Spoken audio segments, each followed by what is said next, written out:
अस्सलाम वालेकुम दोस्तों, आपने सुना होगा कि हमेशा यही कहते हैं कि डोमेस्टिक को इज़्ज़त दो, डोमेस्टिक को हम इज़्ज़त देने जा रहे हैं, डोमेस्टिक के बच्चों को मौका दे रहे हैं। लेकिन एक ऐसा लड़का जो खेले जा रहा है भाई, T20 में 50 करना मुश्किल काम होता है, बहुत औखा काम होता है। वो सेंचुरियां कर रहा है, पिछले चंद हफ्तों में 4 सेंचुरियां कर चुका है। पाकिस्तान का नेशनल टूर्नामेंट हुआ, 3 सेंचुरियां कर डाली। अभी PSL का आगाज़ है, एक और सेंचुरी कर दी, फिर 50 कर दी, फिर 50 कर दी। मेरी मुराद साहबजादा फरहान। और भाई वो अब ये क्या क्या हो रहा है, मतलब वो किसी ने कहा था ना कि मेहनत इतनी करो कि आपकी कामयाबी चीख चीख के बोलो। अब भाई ये तो मेहनत भी हो रही है, कामयाबी भी चीख रही है।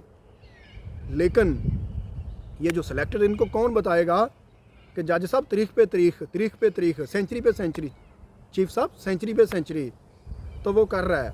मतलब आज से 1 साल या चंद माह पीछे चले जाए, मैं भी शायद उस तरीके से इंटरनेशनल साहबजादा फरहान को सपोर्ट नहीं कर रहा इंटरनेशनल क्रिकेट में।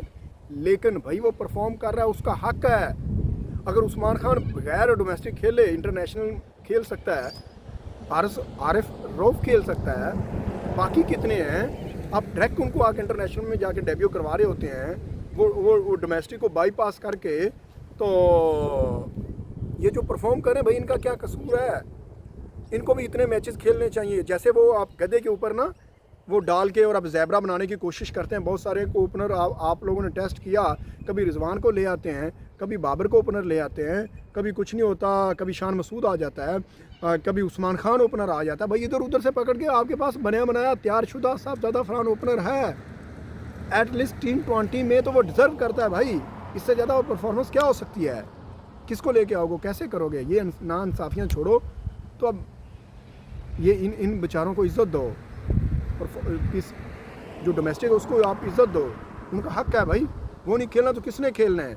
ये पैराशूटर ने खेलना है, बाहर से आ जाते हैं जो चीज़ें। और अब क्या कहा जाए, हमारी सिलेक्शन भी तो वैसे है ना, हमारे सिलेक्टर भी तो ऐसे आते हैं ना, लाइक डिसलाइक, पसंद नापसंद और फेवरेटिज़म की बुनियाद पे। तो फिर इतने टीमां भी हमें सिलेक्ट होन दियाँ। तो माजरत के साथ साहबजादा फरहान के साथ वो डिज़र्व करता है भाई। अब अगर अभी भी जो वो सिलेक्ट ना हुआ, या सिलेक्ट होने के बाद उसको प्रॉपर चांसेस ना मिले। आपने आज़म खान को कहाँ से पकड़ के आके पूरे 12 मैचेस खिलाए हुए हैं। खुशदिल शाह के साथ आपको कितने मैचेस खिलाए हुए हैं, दोबारा फिर उसको लेके आ गए हैं। तो भैया आप जिसको मौका देते हैं ना, तो उसको पूरा मौका दें। उसको 10 मैचेस मिलने चाहिए, 12 मैचेस मिलने चाहिए। फिर आपको उसका अंदाज़ा होगा कि वाकई जो डोमेस्टिक में परफॉर्म करने वाले इंटरनेशनल में कितने को पानी में है। उसका हक बनता है भाई, वो खेल रहा है, परफॉर्म कर रहा है, बार बार खेल रहा है। तो ये तो मेहरबानी है इनकी इस्लामाबाद यूनाइटेड वालों ने, जिन्होंने उनको दोबारा पिक कर लिया। अदरवाइज तो PSL में तो किसी फ्रेंचाइज ने उनको पिक ही नहीं किया था, और वो दोबारा पिक हुआ, फिर उसने साबित कर दिया।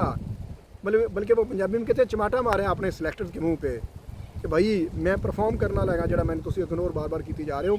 तो साहबजादा फरहान वेल डन, जीते रहो, खेलते रहो, और इंशाल्लाह वो लम्हा दूर नहीं है जब आप पाकिस्तान क्रिकेट टीम में होंगे और आपको ज़्यादा मैचेस मिलेंगे और आप परफॉर्म करेंगे इंशाल्लाह। इसी तरीके से भला इंटरनेशनल मैचेस में भी लहराएंगे।